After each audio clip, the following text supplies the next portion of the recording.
Sa kabila ng kalikasan at pagnanasa ng mga mountaineers, matatagpuan ang Mount Apo, ang pinakamataas na bundok sa buong Pilipinas. Rising to 2,954 meters above sea level, ang Mount Apo ay hindi lang basta bundok, isa itong nirerespetong higante.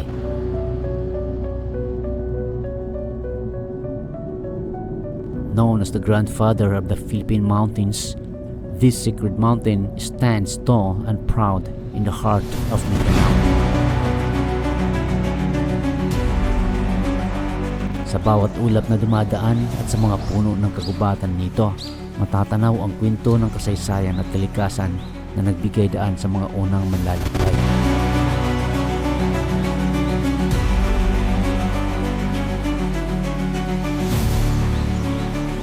Una na discovery ng mga Spaniards in 19th century, Mount Apo became known to the world thanks to European explorers. In 1880, a Spanish official, Don Enrique de Lala, led an expedition to its peak. Ngunit bago pa man dumating ang mga banyaga, ang mga katutubong tribo ng Bagubo at Manubo ay matagal nang namumuhay at nag-aalaga sa bundok. Sa kanila, ang Mount Apo ay isang sagradong lugar na itinuturing nilang simbolo ng kanilang kultura at pagkakakilanlan.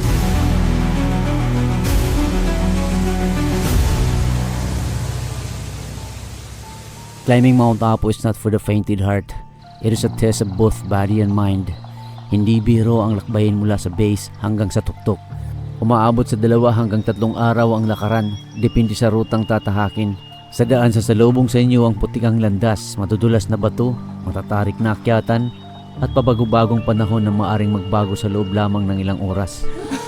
What do you call this, sir? Ngayon, natrap kami sa ulan after the 3 peaks. Dito rin masusubok ang iyong tibay. Kailangan tumawid ng mga ilog, maglakad sa makakapal na gubat, at akyatin ang mabatong bangin. Mga pagsubok na hindi lang lakas ng katawan ang kailangan, kundi maging tibay ng loob at talas ng isipan. Tingnan mo pa rin yung binababa namin. Kung akala nyo patag lang yan, pababa yan oh. Ngunit sa bawat hamon, may gantimpala. Sa tuktok, matatanaw mo ang tanawin na hindi mapapantayan. Kapag nabiyayaan ng magandang clearing, mula rito nasisilayan ang buong Mindanao. Isang napakagandang tanawin ng mga bundok, ilog at kalangitan. Hindi lamang kagandahan ang hatid ng Mount Apo. Dala rin nito ang alaala ng trahedya. Sa paglipas ng panahon, maraming kwento ng mga umakyat na sa kagustuhang maabot ang rurok ay hindi na nakabalik. Ang iba ay naabutan ng bagyo at ang iba naman ay nadulas sa batuhan.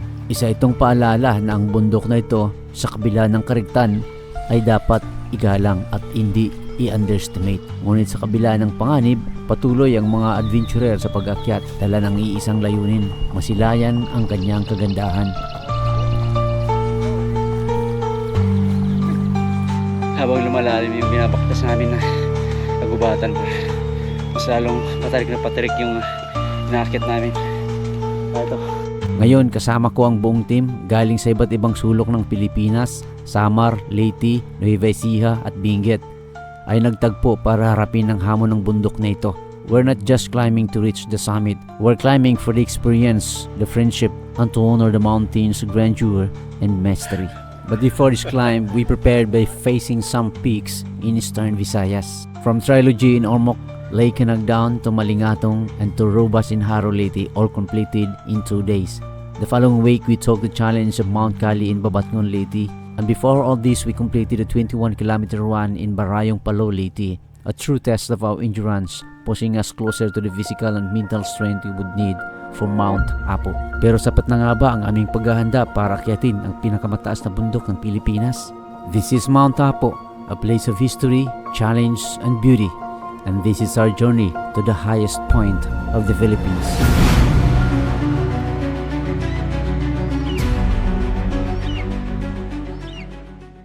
Bago tayo magpatuloy, gusto kong magpasalamat sa Blue ET sa kanilang pagpapadala ng Blue ET EC50B Portable Power Station para ma-review dito sa ating YouTube channel. Maraming salamat po sa inyong suporta. Introducing the Blue ET AC50B Portable Power Station, isang reliable power solution na may 700-watt pure sine wave inverter at 440-watt lithium iron phosphate battery. Engineered for safety, portability, at reliability, perfect ito para mapanatiling charge ang mga essential devices mo tulad ng car fridge, water heater, fan at laptop habang nagbibiyahe ka. Designed for efficiency, may turbocharging feature ang AC50B na kayang mag-charge ng hanggang 80% sa loob lamang ng 45 minutes sa room temperature na may 25 degrees Celsius at tamang ventilation. Para full 100% charge, mga 70 minutes ang kailangan. Ang AC50B ang practical at efficient na power solution mo para sa on-the-go energy needs mo. Ito naman ang makikita sa loob ng box kapag nag-order ka ng ganitong power station.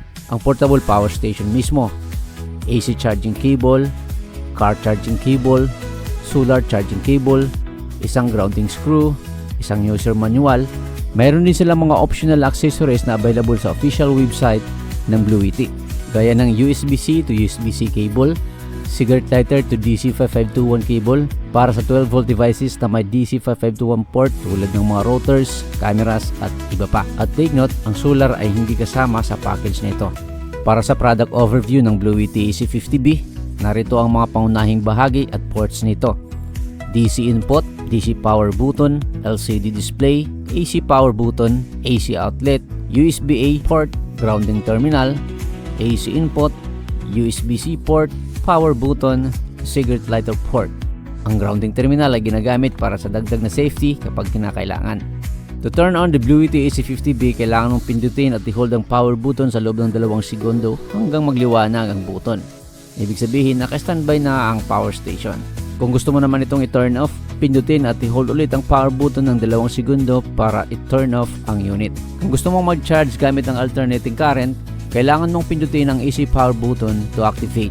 At ganun din ang gawin para sa direct current or DC. Kapag naka-on ang AC50B, pwede mo itong i-activate ang LCD display sa pamamagitan ng pag-interact sa kahit anumang button.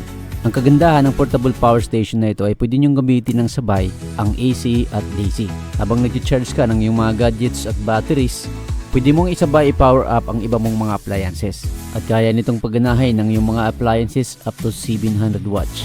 Ang power station na ito ay may 4 na charging methods para sa flexibility saan ka man naroroon. Una, ang AC charging. Gamit ang kasamang AC charging cable, pwede mo itong i-charge sa regular wall outlet. Pangalawa, solar charging. Compatible ito sa solar panels, kaya perfect sa outdoor adventure. Pangatlo, car charging.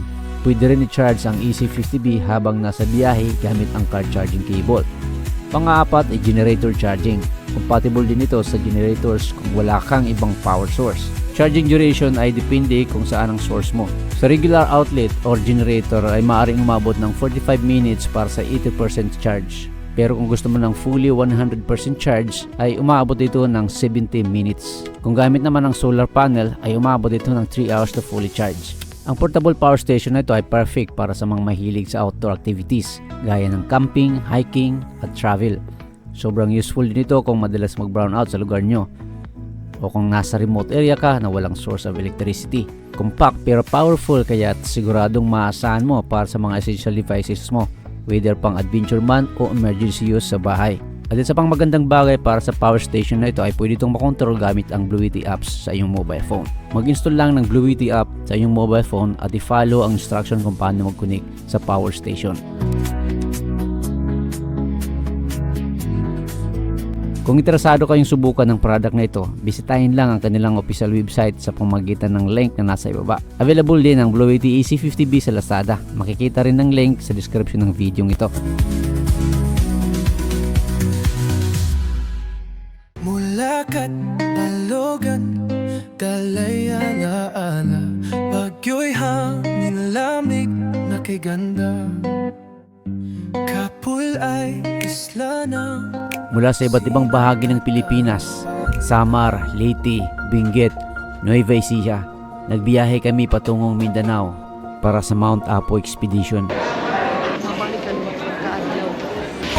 tipon sa landas ng bituin. Sa tuktok ng apo, kami ay akyat, lakas ng loob.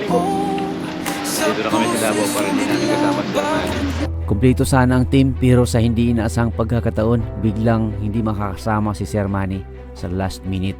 It was sudden and honestly nakakalungkot, pero gaya ng tunay na mga adventurer, we choose to move forward Tuloy ang laban, tuloy ang adventure. Ha? Kayo, sir.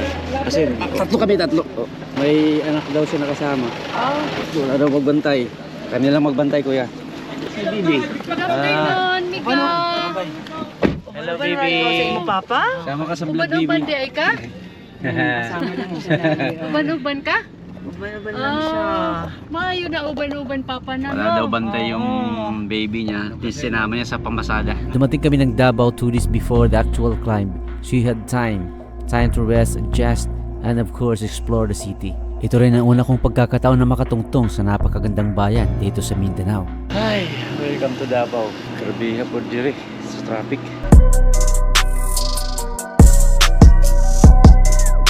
So dito kami nakaka-check-in sa building na ito pa. Gagala muna kami dito sa mall muna kami. High-tech man din yan Davao, no? Puro man din ni taxi. So dalawang SM meron daw dito, meron doon, meron din dito. Pero dito daw yung pinakamalapit. Dito kami pupunta. Tapos pwede taxi, tapos pwede jeep. Pagkatapos naming mag-check-in sa aming tinutuluyan, dumiretso na kami sa SM Lanang para magpahinga ng kaunti, tumingin-tingin at bumili ng mga kailangan sa climb. Bago pa man magdilim, excited na kaming puntahan ang isa sa pinakasikat na pasyalan ng lungsod, ang Ruas Night Market. Dito buhay na buhay ang kalsada sa dami ng street food, ukay-ukay at mga lokal na paninda. Pero paalala lang sa mga unang bisis pa lang bibisita rito, strict ang security sa loob ng night market. Bawal lang naka-hoodie, sombrero at face mask habang nasa loob. In fact, hindi nga ako nakapasok that time dahil naka-hoodie ang suot ko. Wala po. Ay, ganon? Ginagawa nila ito para sa seguridad ng mga tao at saludo ako rito. Bawal naka-hoodie. Ano ka na? Bawal ka nung naka-hoodie. Lesson learned, next time dapat ready na sa dress code, hindi lang sa adventure. Parang dito na kami sa hotel. Tapos na kami mag-shopping sa ukay-ukay. Tapos na rin namin sukatin yung mga pinamili. Kumain na rin kami. Nag-ukay-ukay, nag-ikot mga siguro 3 oras yata kami nag-ukay-ukay doon. Bukas, inihintay na lang namin sila Sir Jem. Kalungkot nga, hindi wala dito si Sir Manny. So, hintayin namin si Sir Jem bukas. Kasama din si Sir Jean, si Carlos, si Marisa, at si Sir Ronald. Kasi dito bukas, bago mag-hike, day before the hike, you know. From Davao! Yes! Sana mga bagong sapatos. Sana all. The next day. On the second day, dumating ang mga taga Baguio. Ito si Ma'am Risa, si Sir Jim, si Carlo from Cabanatuan, si Sir Ronald from Baguio, at si Sir na kaibigan na rin na taga Davao pero hindi ko natanong yung kanyang pangalan, at si Sir Jane from Baguio. Dati na rin kami nagkasama sa mga adventure. It's around 4 o'clock na of the afternoon. Bukas mag-hike na kami ng morning. Wala pa akong drone shot dito sa Davao City. I'm trying to reach doon sa Coastal Road. Bawal magpalipad ng drone dito sa proper city ng Davao dahil dito makikita ang National Airport. Kaya sinubukan ko magbiyahe papunta ng Coastal Road para makapagpalipad ng drone. Pagkakataon ko na rin sana para makita ang aerial shot ng napakagandang Coastal Road ng Davao. Unfortunately, Parang hindi ako napagpalipad ng drone. May error yung propeller. Baliktad pala yung pagkakabit ko. Kaya tapos hindi ko mabuksan yung kanyang propeller kasi matigas yung screw. So hindi tayo magkaroon ng drone shot. Tapos magmamadali na bumalik kasi kukunin yung mga gamit namin. Iiwan para bukas sa preparation ng hike namin. Shoutout nga pala sa Liveprint TV. Shoutout din pala sa Emerald, Chinese Yushin, tsaka sa Acacia Hotel. Ito yung pinakamagandang coastal road dito sa Pilipinas eh. Balik na tayo sa downtown. an hour before ko pinuntahan ang Coastal Road, nagkaroon muna kami ng pagkakataon para mapasyalan ng Crocodile Park ng Davao. Isa itong pinakasikat na attraction dito sa Davao City na kilala hindi lamang sa mga buhaya kundi pati na rin sa mga iba't ibang hayop at mga palabas na pang-edukasyon at pangkultura. Guys, kami ng mga gamit namin. Ito, gamit ni Betel, si Ma'am Rhea. Parang dito ulit kami sa night market para sa final dinner namin bago kami makyat ng Mount Apo. Andito na kami lahat. Kasama na natin sila Sir Jim para sa dinner. Ang pangalan mo, sir? Rory from Davao. Yes. Salamat, sir. Salamat.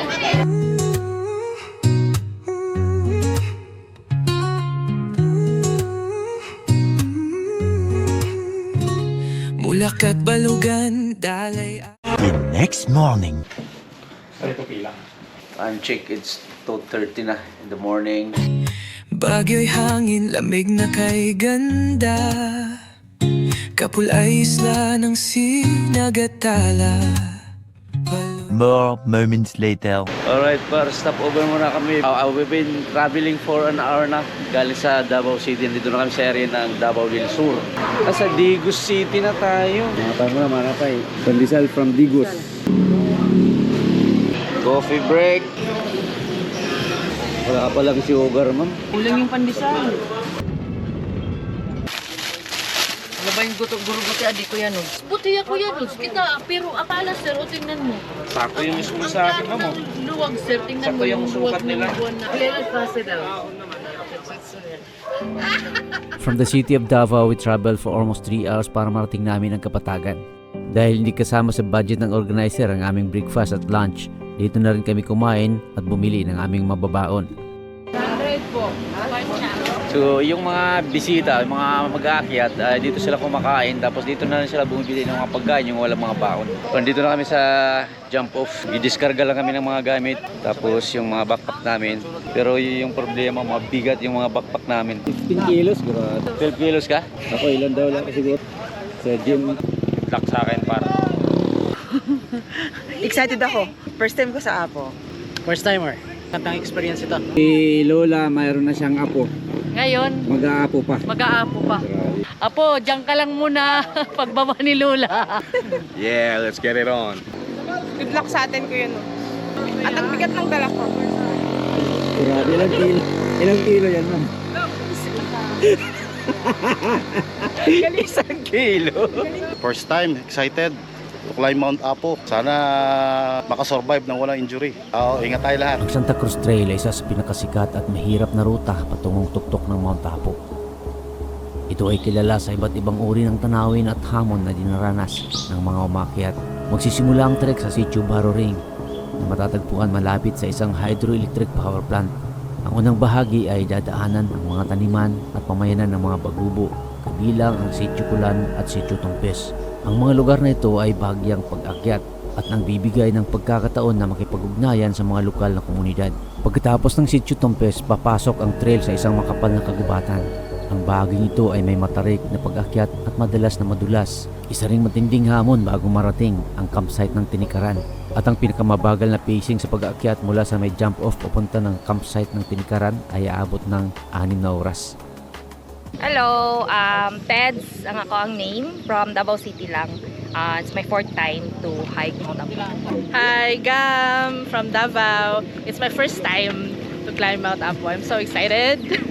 Nagsimula ang aming trek sa isang maiksi at mabilis na briefing at isang panalangin. Only blessings, Lord, for the fine weather, Lord God. We want to see the beauty of Mount Apo. Para maglalakad na ipapunta ng Sitio Kulan, pero sabi ng guide medyo madugo daw yung pag-akyat papunta doon. Usually mga motor lang yung ginagamit ng mga locals dito para mag-transport ng kanilang mga goods papunta sa kanilang mga farm. Ngayon lalakarin namin ito. Tingnan natin kung gaano ito kahirap. Okay, para dito sa jump off pala may elevation na ng 1,118 meter above sea level. Sisimula na kami umakyat dito pa.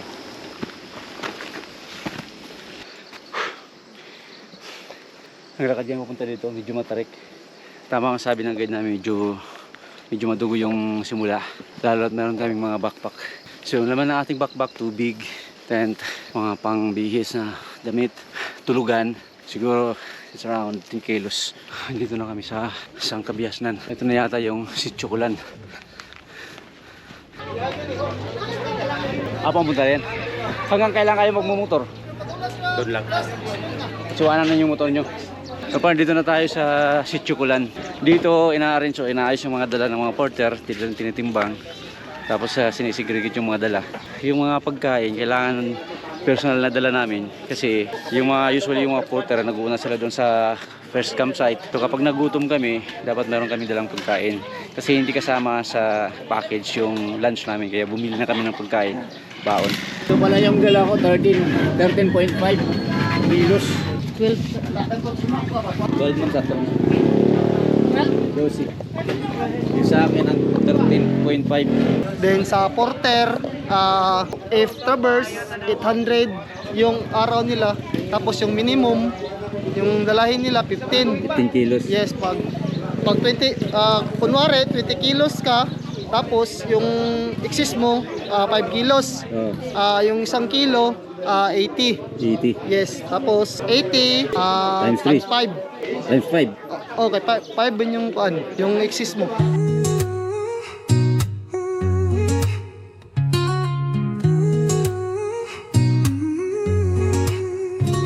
Mulakat balugan, dalay alaala. Bagyo'y hangin, lamig na kay ganda.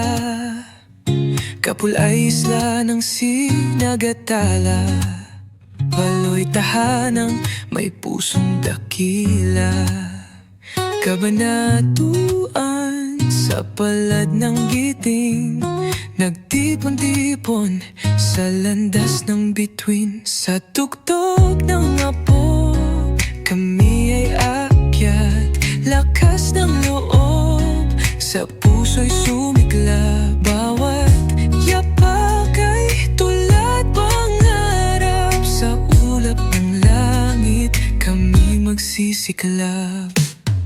Simula kami sa jump-off area ng alas 7. So 2 oras na kami naglakad bago makakarating dito sa may Kalasangan or forest area.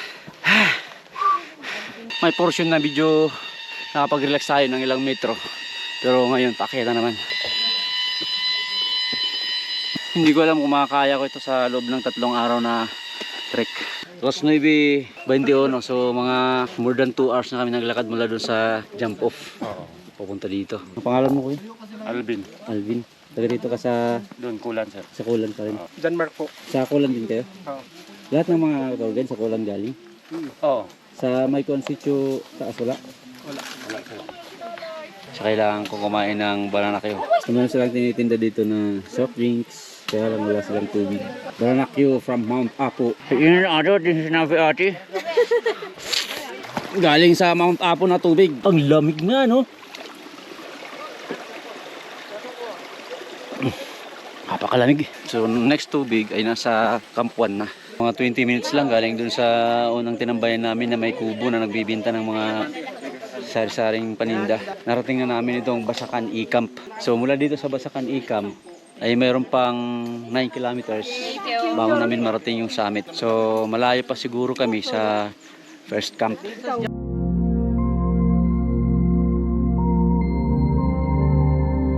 Habang lumalalim yung binabaktas namin na kagubatan pa, mas lalong patarik na patarik yung naakyat namin. Ito, umaasa na lang tayo sa mga ugat ng puno. Kanina, dumaan tayo sa medyo matubig. Sandali lang, ilang metro lang. Hindi ko alam kung gaano ito kalayo mga ganito. Sobrang tarik talaga. Hi guys!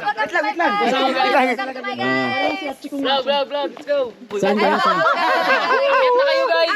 Taga St. Mary, Davao Occidental. Kamutanan!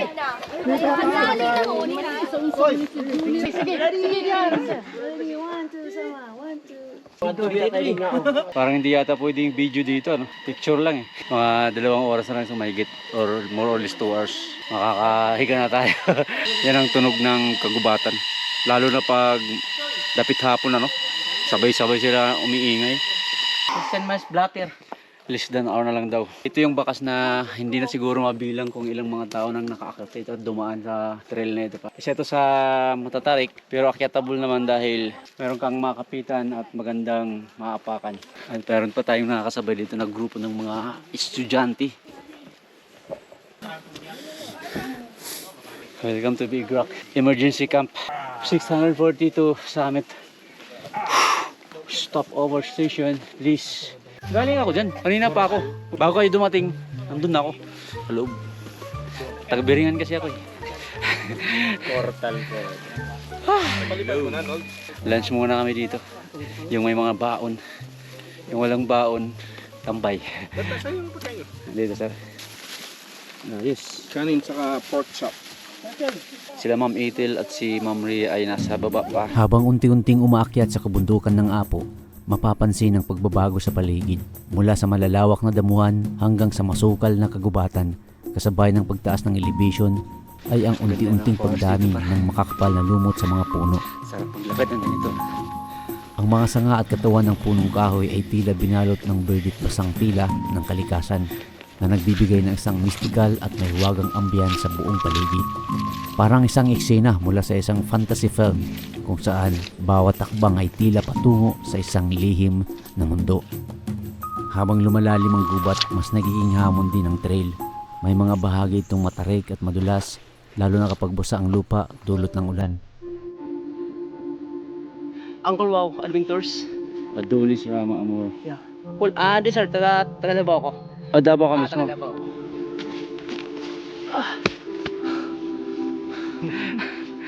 Tigits lang. Nag-aagaw yung init ng katawan at lamig.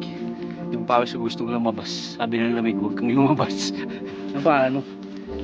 Pit. Okay. Parang walang clearing ah. Dito na ako sa campsite. Yung ibang mga kasama natin, nasa baba pa. Tapos, dito lang sa campsite, mayroong tubig. So sa water, for drinking lang. Hindi pwede panligo. Pag nahuli ka naliligo, magmumulta ka. Tapos, may CR dito.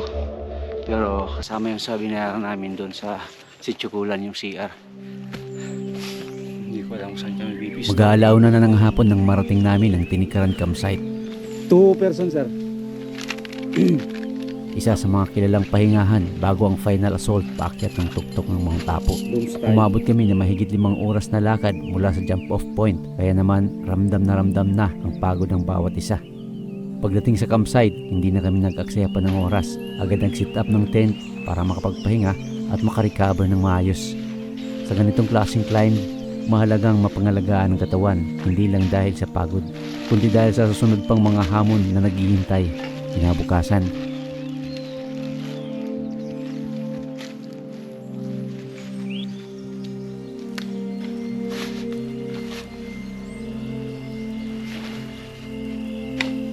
Habang unti-unting bumababa ang araw, naramdaman namin ang lamig ng hangin sa paligid.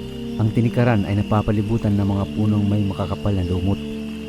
At sa katahimikan nito, tila ba hiyayakap ka ng kagubatan mismo. Isang sandaling nagbibigay ng kapayapaan sa kabila ng pagod. May ahas. Pinapatay. Ito na natutulog ka. At yung higaan namin. Ay, ah.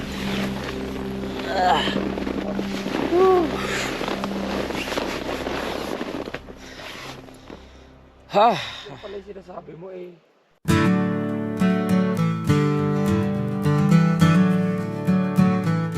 Maaga kaming naganda ng hapunan. Simple lang pero sapat para magbigay ng lakas sa susunod na yugto ng aming paglalakbay. Balit yung early dinner namin dahil kailangan namin matulog ng maaga. Yung dinner namin ay kasama na sa package. Pero yung lunch namin kanina, hindi na. So ngayon, dinner, bukas, breakfast. Ika mo. May mga dito rin ka. Walang jacket. Dito rin lang talaga sa kan. Ayos! Tapos may dala siyang mga bigas. Salamat sa masarap na pagkain na inihanda ng aming organizer, ang eye tracker. Tunay na napakalaking bagay ito para sa aming recovery. I'll see you early in the morning. So hindi na magtatagal, magdidilim na. Sigurado ako mamaya pag dilim nito ay sobrang lamig nito. Dito para.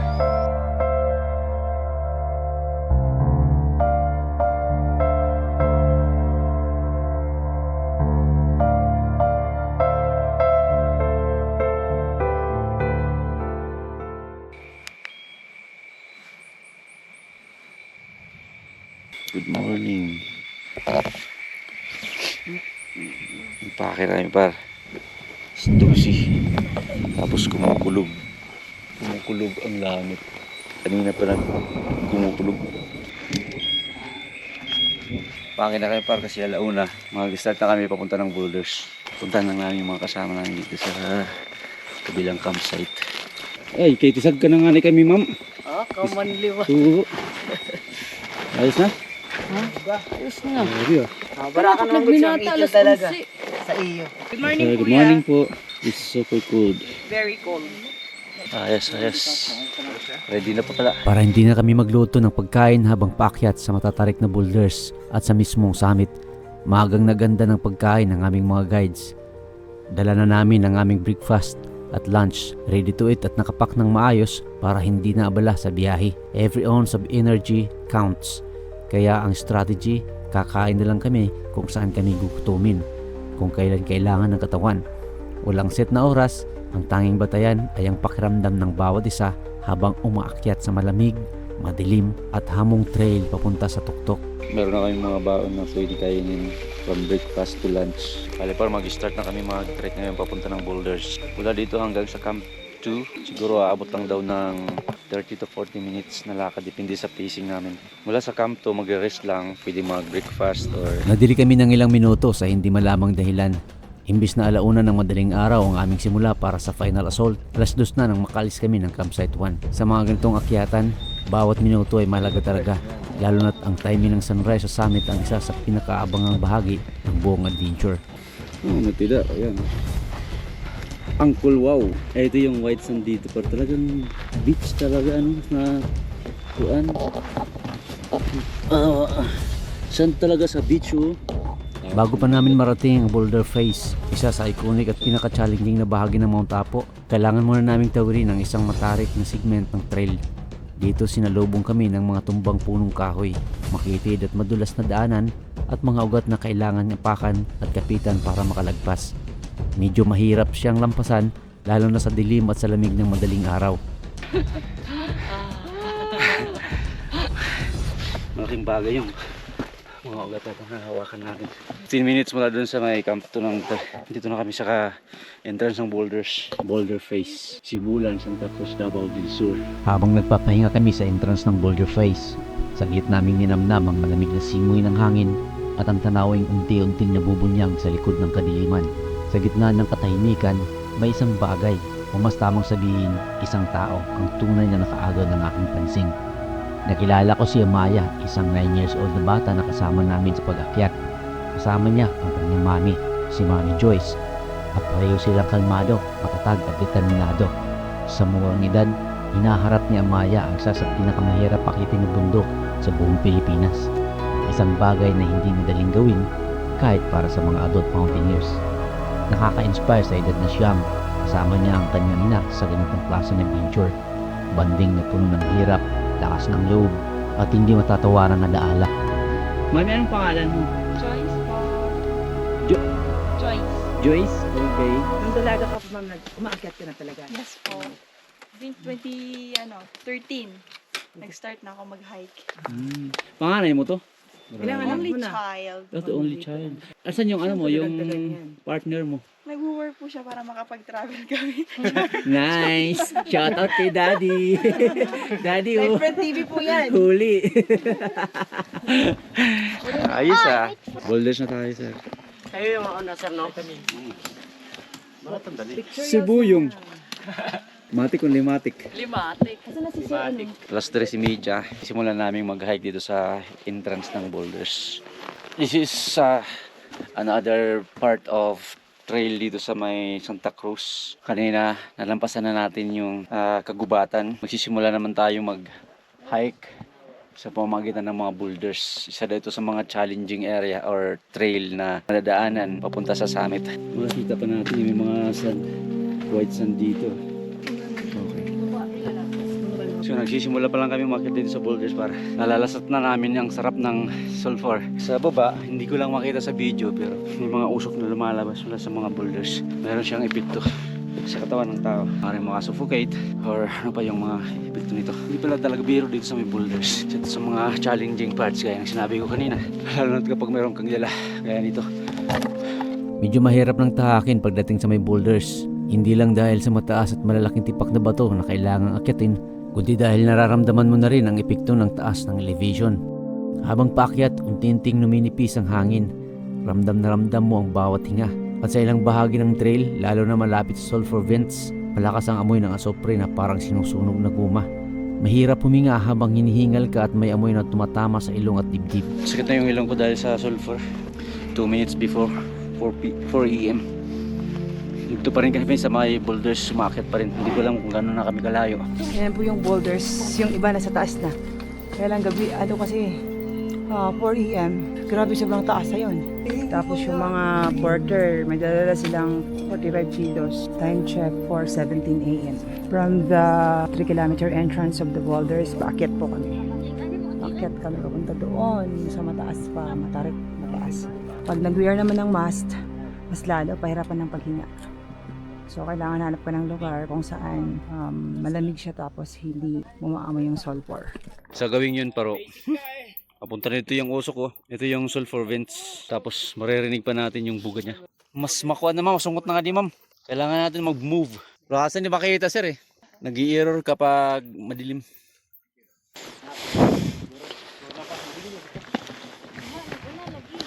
Ay, sarap ng hangin. Bale para dito, nauna na kami Ma'am Rhea. Yung mga kasama namin sa baba pa. Sila Ma'am Iter, Sir Buyong, Sir Jim, Sir Jean, sa si Carlo. Pag ganito kalamig, parang bawas yung pagod mo eh. Kung kunting galaw lang hihingalin talaga. Ako nahihingal ako more than sa hingal na naranasan ko kahapon nang nagpaakyat doon. Nung nakapasok kami sa forest trail. Pag naglagay ka rin ng ganito, mas lalong mahirap huminga. Sayang wala tayong makitang view dito pero napakaganda sana clearing eh. Pero kapag maaraw naman daw, kapag madaan dito, mainit daw.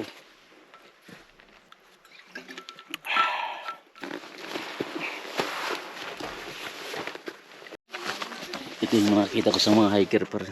Nangunguha sila ng ganito. Dami yun.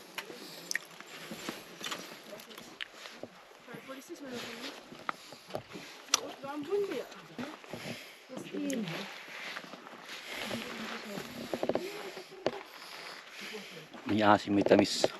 Ito marami sir oh. Mas makawala na siya guhaw.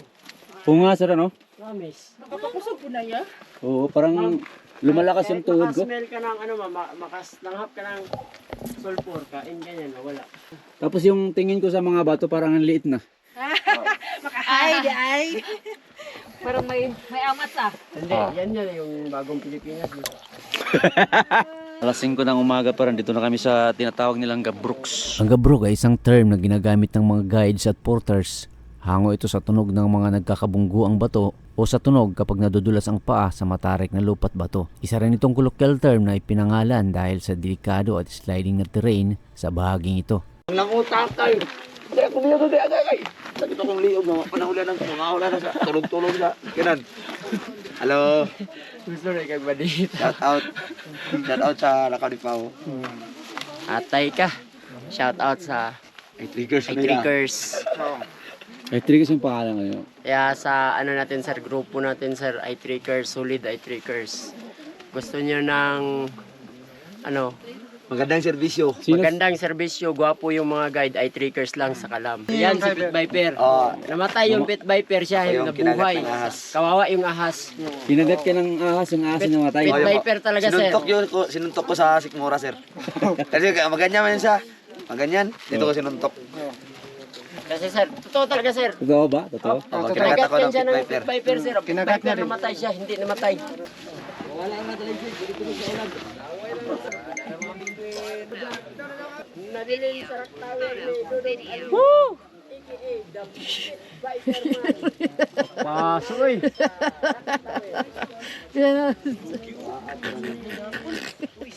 Kuya, may naka-electric fan niya dara? Ya, giinitan niya. Init. Sigang sir. Init. Init. May nagagalit na dito. Ano yung master, kay vlogger mo rin si Ma'am Day. Ginagawa niyo, daganat ang vlogger. Buwanag na par. Medyo nagtagal kami dito sa may Gabrooks. Pahinga tapos picture. Alas 5:30 na. Napansin ko pala mayroon pala ditong malalim na butas. Gaano kalalim yata to? What do you think?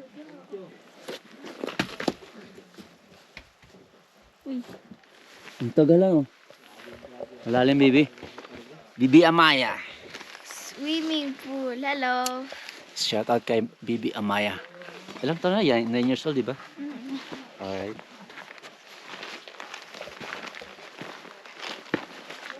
Medyo sinusundan kami ng ulap eh.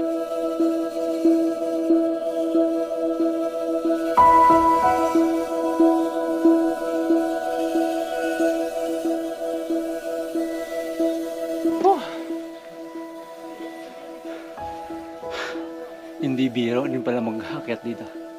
Pero yung technique lang ay enjoy mo lang yung trail, yung mga ganito. Yan mo. Nakakalula doon sa baba oh. Mga ilang minuto lang ng aming pag-akyat papunta sa tinatawag nilang sandbar, nagbago na agad ang panahon. Parang malapit na ito kami sa sandbar. Pero oras ngayon is alas 6. Imedya nung nagtambay kami siguro mga 6:40 na ngayon. Ito pa yung aakyatin namin. Yung pakataas. Tapos malapit na kami sa white sand. Grabe yung cellphone ko nagmamos na. One. Hindi na dito gaano katarik. Pero mahingal pa rin. Hindi kami nabigyan ng clearing dito sa mga boulders. I don't know kung doon sa may summit merong clearing. Sana mabigyan tayo ng clearing para makita natin yung view 360 degree. Okay, at 7 o'clock nandito na kami, nakaabot na kami sa may tinatawag nilang white sand. Yung area dating isang campsite daw pero ngayon hindi na. Dahil sa walang source ng water dito. So, ito yung itsura dito para.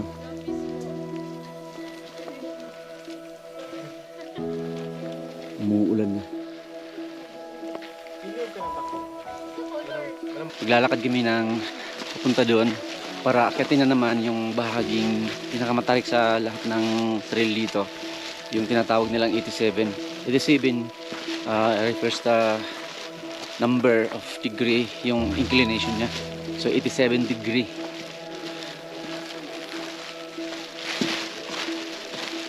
Hindi nila maabot ang galing. Natulak nila. Ang galing nila oh. Sa mga bato nagtago. Parang sa Avatar. Oo nga. Oo nga no. Nakakamiss yung itsura dito. Picture muna ako dito.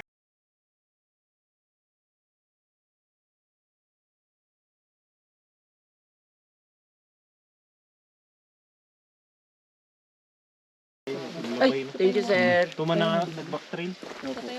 So andito na tayo sa pinaka anong tawag dito? Ito, part sa white sand. Part ng white sand. Pero dito na magsisimula umakyat sa tinatawag nilang 87. 87 degree. May pagkakataon ba na natutuyo dyan? Yes sir. Ngayon lang basa? Mainit. Oh, ngayon lang sir kasi ganito yung weather.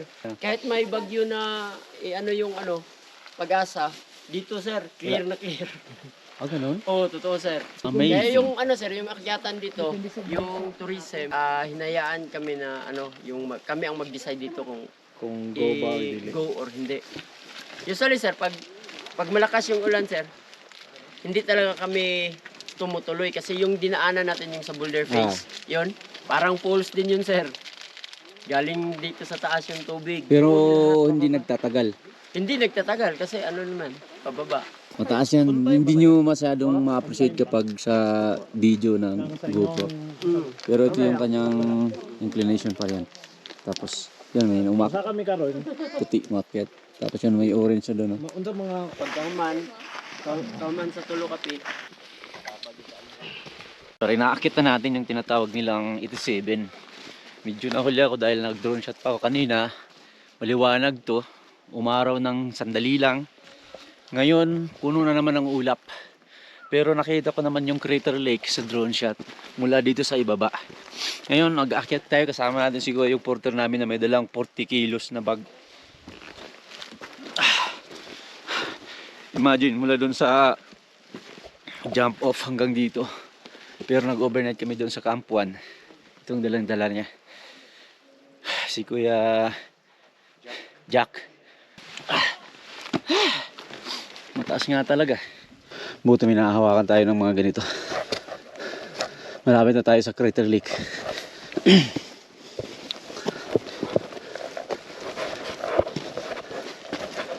Light Print TV.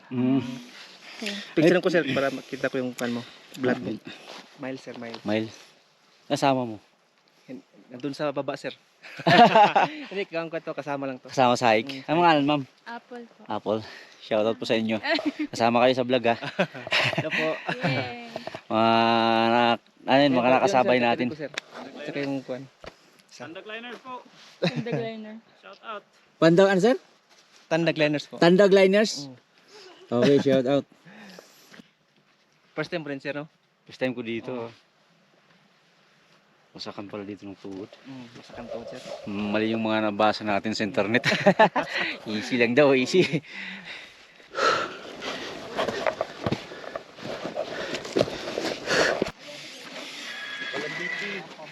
Andun na sila. Dito sa crater. Pwede mag-ikot sa crater, ano? Pwede. Pero bawal ka Paligo. maglubog. Oh, lubog.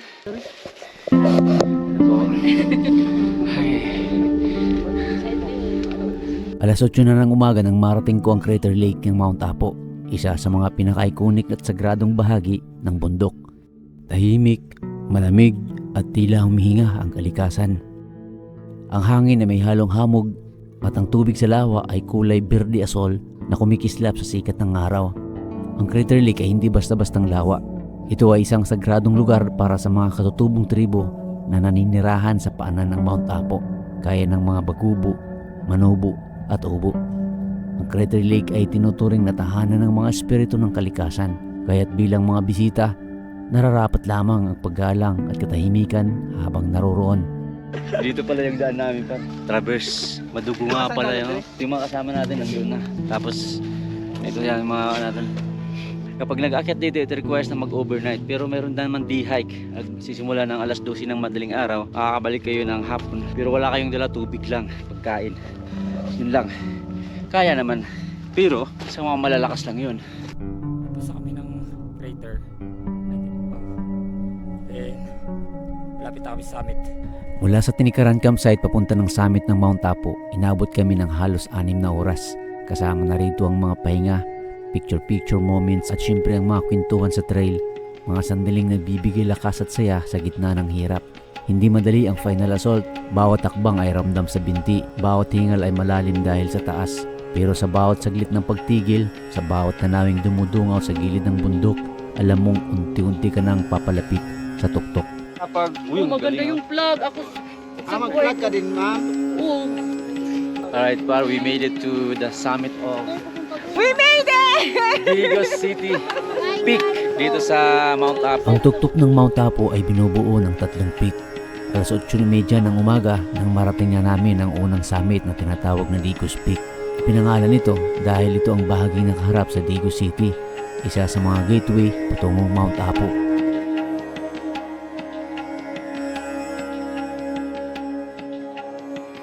Matapos ang ilang photo ops at group shots, agad naming tinungo ang kasunod na tuktok na siyang gitnang bahagi sa 3 summit ng bundok.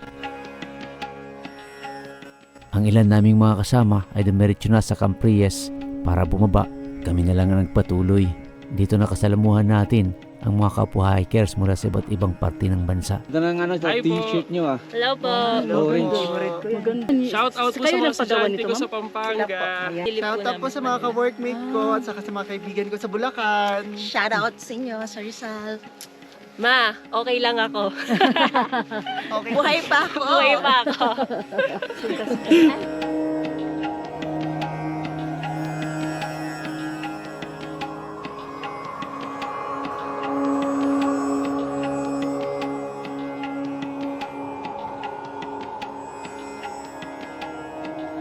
Pagkatapos naming marating ang Mother Peak, umakyat din kami sa huling summit, ang tinatawag na Kidapawan Peak. Ito na yung Kidapawan Peak na kapatid ng Mount Apo Summit. Tapos sa baba kami dadaan dito. Akyat. Hindi kami nabigyan ng clearing kasi kapag maganda yung ulap o pag maganda yung panahon lang ulap, makikita dito yung paligid ng mga bayan, mga lugar na sakop ng nasa sakupan ng Mount Apo. Yung mga paanan nito. Para alas 10 na ng umaga. Tapos na kami ng 2 peak, yung Digos.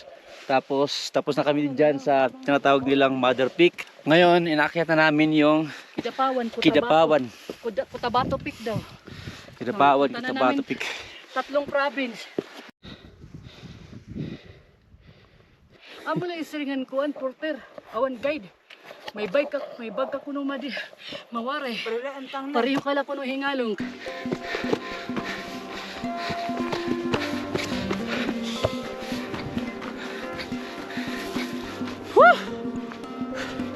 Sarap pala maglakad pag walang bag. Lahosan dito. Malapit lang pala. Alright mga para, we made it to the summit of Mount Apo dito sa tinatawag nilang Kidapawan City. Nakaharap naman ito sa lungsod ng Kidapawan dito sa Mindanao. Ang masasabi ko as in, kontento ako sa bayad, yung pinuntahan ko. Hindi ko maisip na maakyat ko pala tong Mount Apo. Wala talaga ito sa isip ko na pupuntahan. Pero nung naging nature lover na, kaya inano ko na siya, parang bucket list. O, ngayon, Check na. check!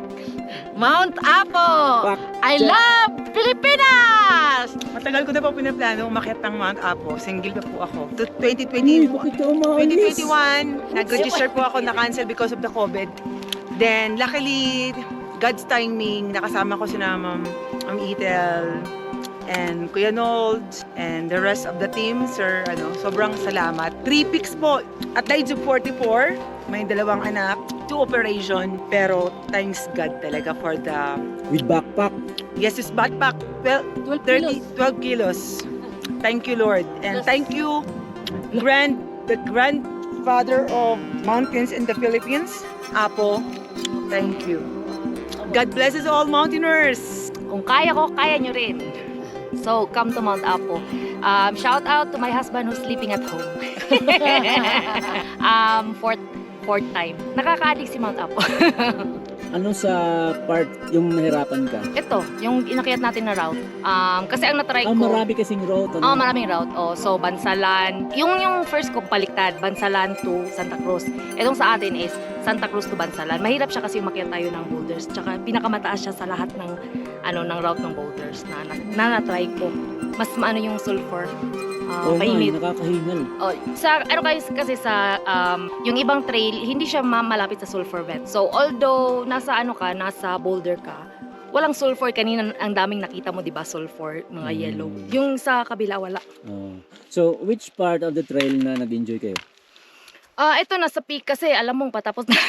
Pero hindi, lahat ng trail i-enjoy naman talaga. Kasi yun naman talaga ang it's the journey, not the destination. Tama.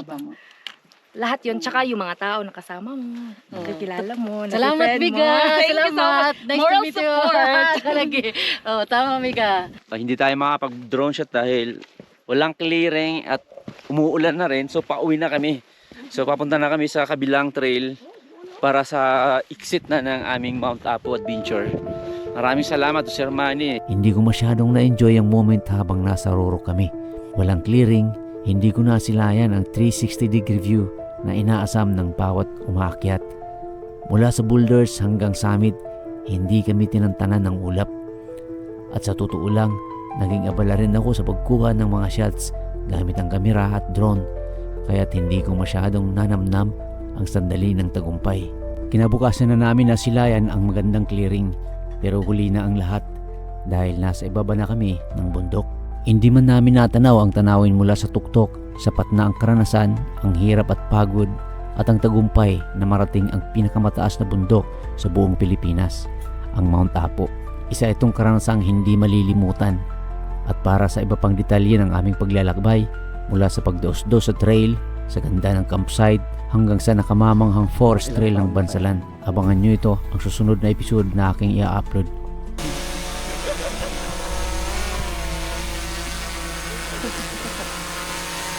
Muli ako po si Kuya Nols ng Lifetime TV. Kita-kits tayo sa mga susunod na kwento ng adventure. Mulakat, Balogan, dalay alaala, bagyo'y hangin lamig na kay ganda. Kapul ay isla ng sinag at tala, palo'y tahanan, may pusong dakila. Kabanatuan sa palad ng giting, nagtipon-tipon sa landas ng bituin. Sa tuktok ng Apo, kami ay akyat, lakas ng loob, sa puso'y sumi sumigla, bawat yapak ay tulad pangarap. Sa ulap ng langit kami magsisiklam.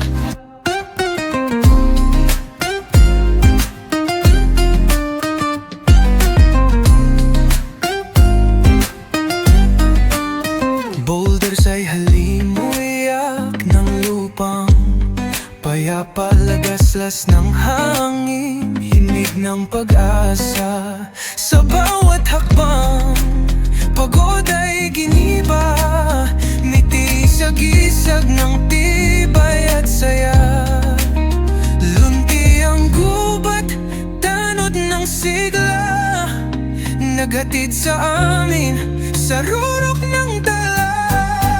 Sa tugtog ng apo, kami ay aakyat, lakas ng lubong, sa puso'y sumigla, bawat yapak ay tulad pangarap. Sa ulap ng langit kami magsisiklab. Hindi na iba ang pinanggalingan, pag-ibig sa bundok ang naging tulay. Mga alay, ilaw sa daan, habang ang bituin sa amin sumabay. Sa